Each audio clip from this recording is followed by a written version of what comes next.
నమస్కారం. భగవద్భక్తులందరికీ నమస్కారం.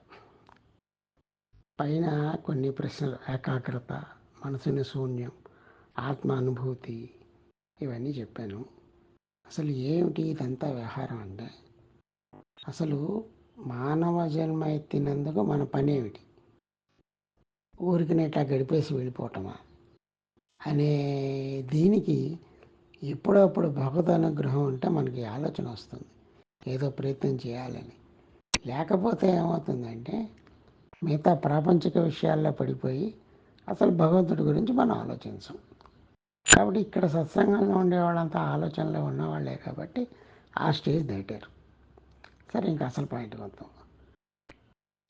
ఇది ఎట్లా చేయాలి, ఏ పద్ధతిలో చేయాలి, ఎవరు అర్హులు అని ఇక్కడ ఒకటి అడిగాను. ఆత్మానుభూతికి ఎవరు అర్హులు అంటే అసలు నా ఉద్దేశంలో సాధన చేసేందుకే అర్హత కావాలి.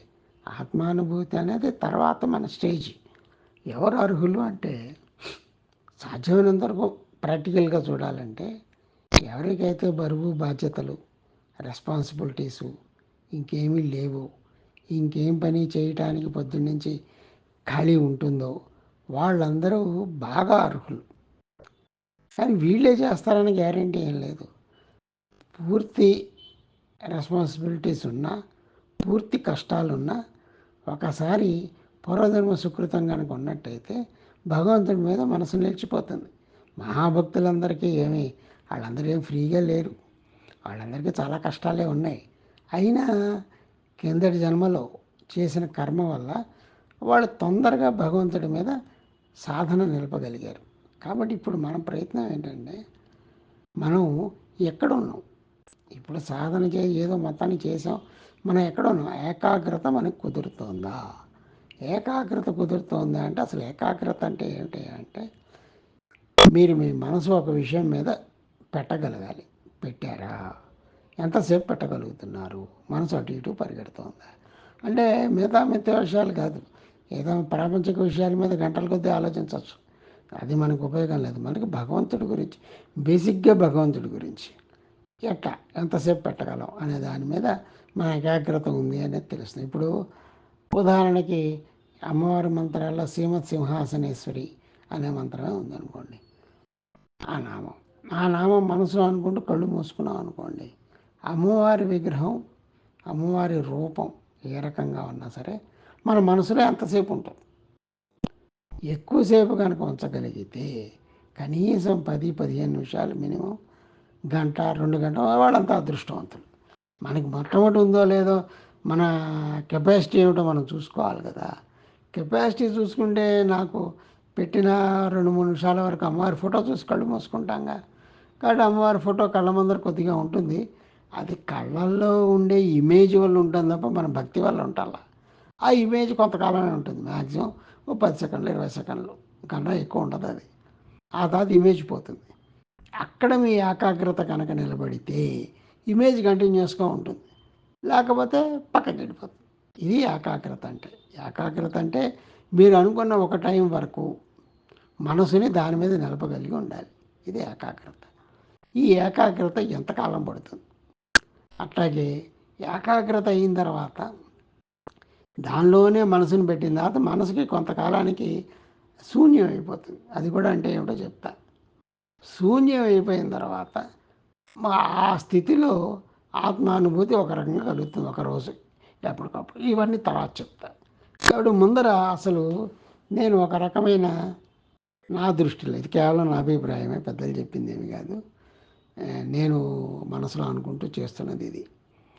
2 రకాల మార్గాలు ముందర ఏదో 4 ఉన్నాయి, కానీ మనకి కర్మ, భక్తి, రాజయోగం, జ్ఞానయోగం 4 ఉన్నాయి. కానీ 4 ఒకటే అయినా పద్ధతి స్టార్టింగ్. ఇప్పుడు మనలాంటి వాళ్ళకి స్టార్టింగ్ ఎక్కడొక్కడ ఉండాలిగా, ఏదో మార్గంలో స్టార్టింగ్ ఉండాలిగా. ఇప్పుడు ఏ పని మొదలెట్టినా మనం ఎందుకు చేస్తున్నాము, ఎలా చేస్తున్నాము, దీని ఫైనల్ రిజల్ట్ ఏంటి, ఫైనల్ రిజల్ట్కి మనం చేరుకున్నామని మనకి తెలిసే సంకేతం ఏమిటి, ఇది ముఖ్యం.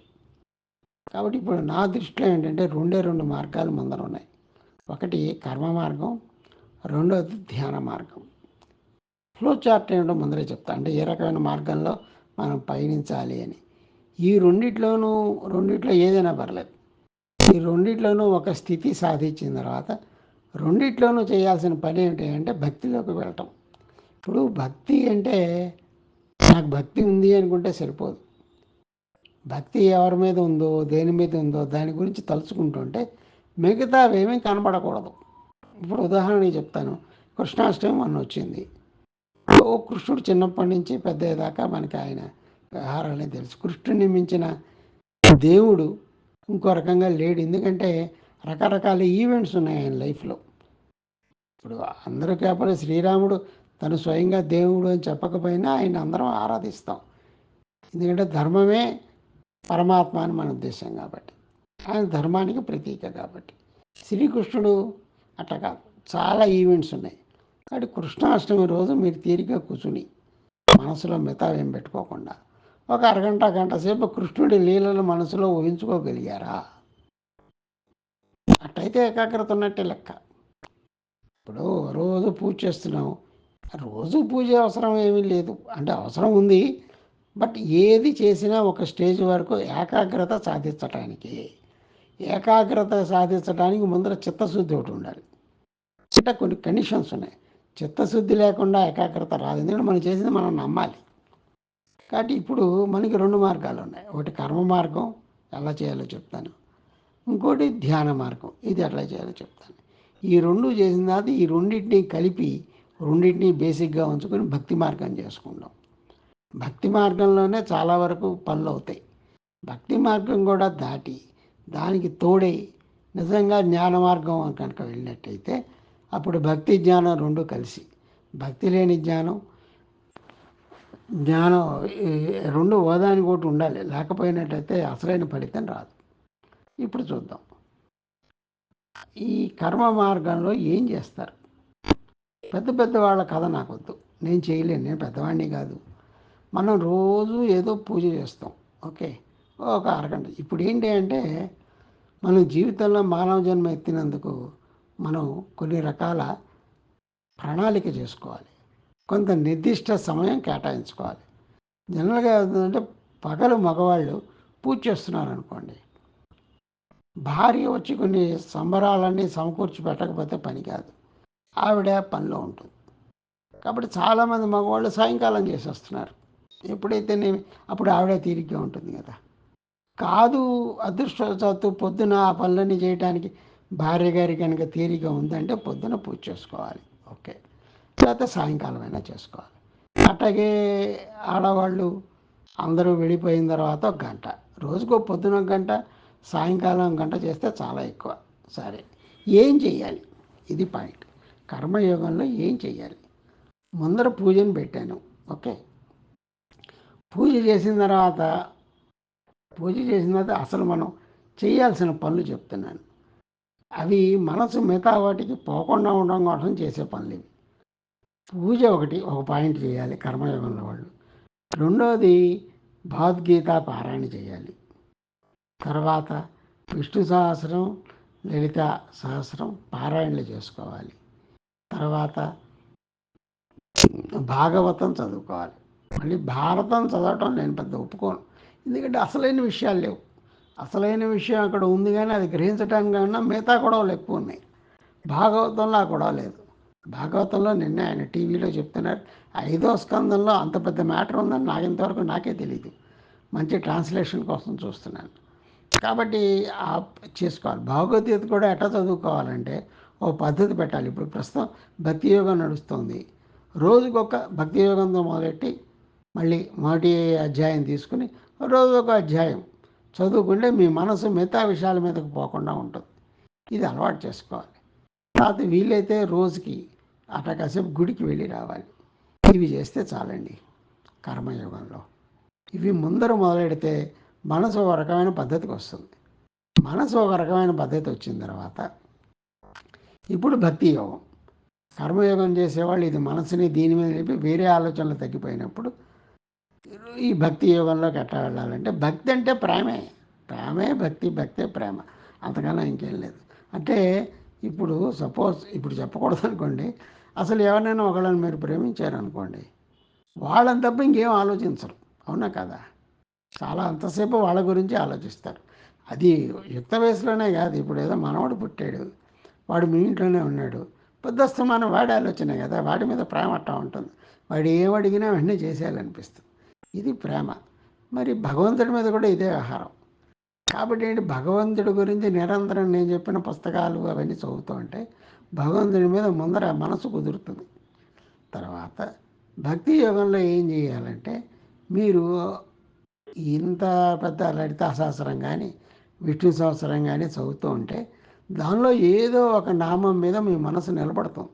అది కేవలం మీ పూర్వజన్మ కర్మను బట్టి. అంటే ప్రతి మనిషిలోనూ ఇప్పుడు అది కూడా ఈజీగానే పట్టుకోవచ్చు. మీకు నచ్చే వ్యక్తులు మంచి వాళ్ళు ఎవరున్నారో ఒకసారి చుట్టూ ఉండి ఆలోచించండి. ఇది వాళ్ళల్లో ఉండే ఏదో గుణం మీకు నచ్చుతుంది. అవునా? అందుకే వాళ్ళంటే మీకు ఇష్టం. అవునా? అందరి ఇష్టం ఉండరు మనకి. ఒక వ్యక్తి మన మనస్సును మనస్సాక్షిగా సచ్చీలుడై ఏదో అన్ని అందరికీ సాయం చేసేవాడు, ఇట్లా ఏదో ఒకటి నచ్చుతుంది. అట్టా ఈ లలితా సహస్రం కానీ విష్ణు సహస్రంలో ఒక నామం తీసుకోండి. ఆ నామంతో మీరు పూజ చేసుకోవడం మొదలెట్టండి. మనసులో ధ్యానం చేయడం మొదలెట్టండి. నేను ఇందాక చెప్పాను కదా, ఓం ఐం హ్రీం శ్రీం శ్రీమత్ సింహాసనేశ్వరి అనే మంత్రం పెట్టుకున్నారనుకోండి. ఇది పెట్టుకుంటే ఏమవుతుంది, మన మనసులో సింహాసనం మీద కూర్చొని అమ్మవారు కనపడాలి. ఆ రకమైన ఫోటో పెట్టుకోవాలి. ఆ రకమైన ఫోటో పెట్టుకుని అట్లా చేసుకుంటూ ఉంటే మనస్సులో అదే ఉండాలి. అంటే మీరు అమ్మవారు కనపడుతుంది, నామరూపాలతో అమ్మవారు కనపడుతుంది కాబట్టి కొద్దిగా ఏకాగ్రత కుదరటానికి ఈజీ. అర్థమైందా? కాబట్టి ఆ రకంగా మీరు ఏకాగ్రత సాధించాలి కర్మయోగంలో. ధ్యాన యోగం చెప్తాను అనుకోండి. ధ్యాన యోగం వాళ్ళకి మిగతా వాళ్ళలాగా పొద్దున చేసుకోవాలి, సాయంకాలం చేసుకోవాలి, ఈ గొడవ లేదు. వాళ్ళు ఎప్పుడు తీరిగ్గా ఉంటే ఎప్పుడు కావాలంటే అప్పుడు చేసుకోవచ్చు. అరగంట నుంచి గంట సేపు, దాని టైంని కుదిరిని బట్టి. వీళ్ళు ఏం చేయాలంటే ముందర తమకు తెలిసిన ఏదో ఒక మంత్రం, ఏ మంత్రమైనా పర్లేదు, చిన్నదైతే బెటరు, పెద్దదైనా పర్లేదు. ఎందుకంటే గురువులు ఉండే వాళ్ళకి అసలు నేను చెప్పే ఇవేవి సంబంధం లేదండి. గురువులు వాళ్ళు మంత్రం ఇచ్చి ఆ మంత్రం నువ్వు ఎట్టా చేస్తున్నావు, పద్ధతిగా చేస్తున్నావా, దానిలో నీకు వచ్చే ఇది ఏమిటి అని ఆలోచించి వాళ్ళు సరి చేస్తారు. కాబట్టి గురువుల ద్వారా మంత్రం పొంది గురువుల ద్వారా మనకి డే టు డే మానిటరింగ్ ఉండేవాళ్ళు నేను చెప్పింది వినాల్సిన అవసరం లేదు. ఏమీ లేని వాళ్ళకే నేను చెప్పేది, ఏ రకమైనది లేకనే అయినా వెళ్ళటానికి ప్రయత్నించే వాళ్ళకి ఏదో చిన్న మంత్రం పెట్టుకోండి. ఆ చిన్న మంత్రం పెట్టుకుని అదికి మీ ఊపిరికి రెండింటికి సంబంధం పెట్టుకోవాలి. చిన్నదైతే తేలిక. ఇప్పుడు ఊపిరి పీలుస్తాం, వదులుతాం, పీలుస్తాం, వదులుతాం. ఇది చాలాసార్లు చెప్పాను. పీల్చడానికి పూరకం అంటారు, ఉంచడానికి కుంభకం అంటారు, వదిలేయటానికి రేచకం అంటారు. ఇది అందరికీ తెలిసింది, పెద్ద విశేషం లేదు. మీరు అనుకునే ఈ మంత్రంలో ఇవి కలిపి ఉండాలి. ఇప్పుడు నేను ఒక మంత్రం చెప్తాను, ఓం హ్రీం ఓం అని. ఇప్పుడు ఆ ఓం అనేది పీల్చుకుని ఉంచుకుని మనసులో కాసేపు ఉంచుకొని గాలి వదిలేసే హ్రీం అని వదిలేసి మళ్ళీ ఆ హ్రీం తర్వాత ఓం అని అనుకుని మళ్ళీ ఆ ఓంలో మళ్ళీ వెనక్కి రావాలి. అట్లా ఏదైనా పర్లేదు. నేను ఇందాక అన్నట్టుగా ఓం శ్రీ మాత్రే నమః ఏదైనా పర్లేదు. అది ఏదనుకుంటున్నారో ఆ రకమైన వ్యక్తి నామరూపాలతో, ఈవెన్ గురువుగారి పేరు కూడా పెట్టుకోవచ్చు, గురువుగారి రూపం కూడా తలుచుకోవచ్చు, తప్పేం లేదు. ఎవరి గురువుగారు, మంత్రసిద్ధి పొందిన గురువుగారు, ఆ మంత్రాది దేవత పరమాత్మ ముగ్గురు ఒకటే. ఈ విషయం జ్ఞానం మీకు ఎప్పుడు వస్తుందో అప్పుడు చాలా భయాల నుంచి బయటపడినట్టు, గురువుగారికి ఏం తెలియదు అనుకునే పిచ్చి గొడవ ఆలోచనలు ఏమి ఉండవు. సరే, అసలు పాయింట్కి వస్తాం. కాబట్టి ఇది ముందర చేసుకోవాలి. అంటే మన ఊపిరికి ఇది అనుసంధానం చేయాలి. అనుసంధానం చేసి ఆ ఓం అనే దానిలో చేసుకో. ఓం ఎందుకు పెడుతున్నారంటే, ఇక్కడ చాలామంది ఏమంటారంటే ఓం చేయకూడదండి, ఓం చేయకూడదండి అంటారు. అది ఫస్ట్ పాయింట్. రెండవ పాయింట్ ఏంటంటే ఓం అనకూడదు, అసలు యాక్చువల్గా ఆం అని అనాలి అని రెండో పాయింట్. రెండు కరెక్టే, మీరు ఏది చేసినా ఆం అని అన్నా కూడా కరెక్టే. ఓం ఎందుకు చేయకూడదంటే ఓం పరమాత్మ స్వరూపం.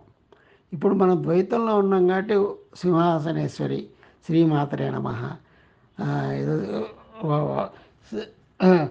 భగవతే వాసుదేవాయ నమః, ఇట్లా ఏదో ఒకటి పెట్టుకుంటే ద్వైతంలో ఉండే ముందర ఏకాగ్రత కుదరటం తేలిక. శ్రీకృష్ణుడి ఆలోచన, శ్రీకృష్ణుడి రూపం మనకి తెలుసు కదా, పరమాత్మది మనకి తెలియదు కదా. కాబట్టి ఓం అని ఆ రెండోది భగవంతుడి పేరు పెట్టుకుని చేసుకోవడం తేలిక. ఇప్పుడు ఈ ధ్యాన మార్గంలో ఉండేవాళ్ళు మనసులో ఏ ఇదేది ఏదో మీ గురువుగారు కానీ లేకపోతే నామరూప దేవత కానీ చేస్తూ దాని మీద స్థిరంగా ఉండగలిగి ఉండాలి మీరు. అంటే మీరు 15 నిమిషాలు 20 నిమిషాలు చేస్తుంటే ఆ నామరూపంతో ఉండేది మీ మనసులో నిలబడి ఉండాలి.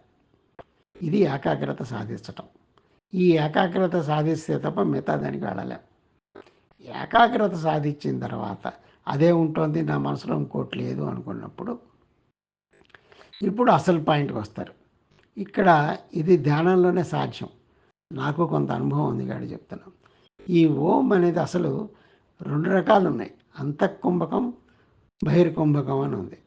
అంతఃకుంభకం అంటే ఊపిరి పీల్చి లోపలే ఉంచుకుంటారు. బహిర్కుంభం అంటే ఊపిరి వదిలేసి చాలాసేపు ఉంచుకుంటారు, మళ్ళీ ఊపిరి పీల్చేదాకా. అంతఃకుంభకం, బహిర్కుంభకం ఈ 2 చేస్తారు. అది ఓంతో చేస్తారు. ఓంకార సహిత ప్రాణాయామం. అసలు ప్రాణాయామం చేసేదే మన మనస్సు ప్రాణం 2 ఒకటే కాబట్టి ఊపిరి పీల్చడం ఆపినప్పుడు మనసు కూడా చెలించడం ఆగిపోతుంది. చాలాసార్లు చెప్పే విషయం. కాబట్టి ఈ ఓం అనేది అసలు ఎక్కడో నేను చూసిన దాని ప్రకారం అంతఃకుంభకం అంటే ఓం దగ్గర మా దగ్గర కాన్సన్ట్రేట్ చేసి ఓం అని కాన్సన్ట్రేట్ చేసి ఆ మా దగ్గర కాన్సన్ట్రేట్ చేస్తూ ఊపిరి ఆపేశారనుకోండి, ఊపిరి లోపల ఉంచుకుని బిగబెట్టి ఉంచారనుకోండి, దీనికి మీరు స్పిరిచువల్గా చాలా ఎదుగుతారు. అంటే కుండలిని జాగృతం అవడానికి ఇది ఉపయోగపడుతుంది అని యోగ సాధకులు చెప్పారు.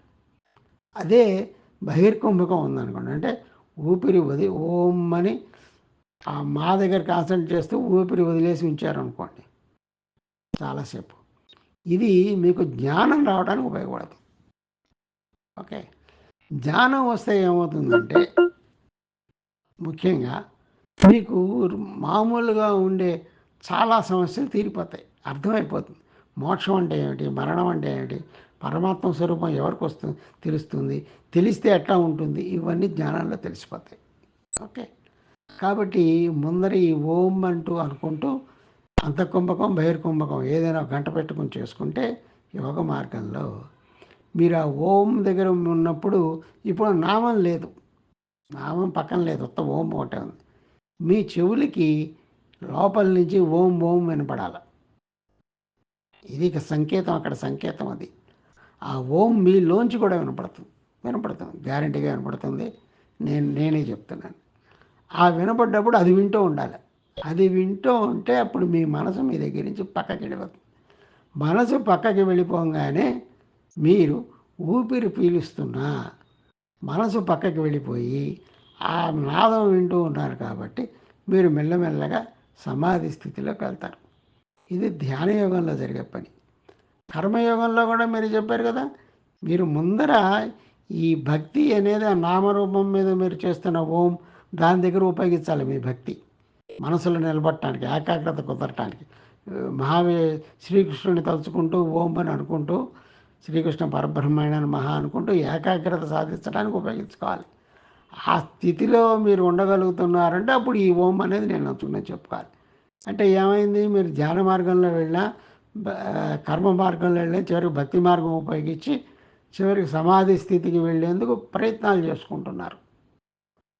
ఇప్పుడు మీరు బహిర్కుంభకం కూడా కొంతకాలం ఉపయోగించుకుంటే ఆ జ్ఞానయోగం అనే జ్ఞానం మీకు తెలిసిపోతుంది.